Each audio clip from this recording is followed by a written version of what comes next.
உன் எதிர்காலத்தை குறித்து கலங்காதே. வாழ்க்கையில் என்ன நடக்க போதுன்னெல்லாம் சோர்ந்து போகாதீங்க. உங்க எதிர்காலம், உங்க வாழ்க்கை எல்லாம் அவருடைய கரத்துல பத்திரமா அமைதியா இருக்குது. ரொம்ப பிரகாசமான வாழ்க்கையை கர்த்தர் வைத்திருக்கிறார். But all you have to do is just wait in His presence. அவர் உயர்த்துகிற வரைக்கும் தேவனுடைய கரத்தில் நீங்கள் அடங்கி இருப்பீர்கள் என்று சொன்னால் ஒரு நாள் வரும். யோசேப்பை கர்த்தர் அவ்விடத்துல உயர்த்தி வைத்தது போல நிச்சயமாய் உங்களுடைய தலைகளையும் உங்களுடைய வாழ்க்கையும் கர்த்தர் உயர்த்தி வைக்க அவர் போதுமானவராய் இருக்கிறார். களிமண் குயவன் கையில் இருக்கிறது போல நீங்கள் எல்லாரும் அவருடைய கையில் இருக்கிறீர்கள். Your future is safe. 2 கரங்கள் அப்பாவுக்கு நேரம் உயர்த்தி, அப்பா எதிர்பார்க்கிறதெல்லாம் ஒரு உணர்வுள்ள இருதயம். இந்த கடைசி நாட்கள் அவர் விரும்புகிறதெல்லாம் அதுதான்.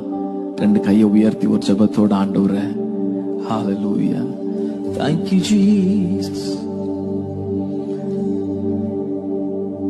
நாங்கள்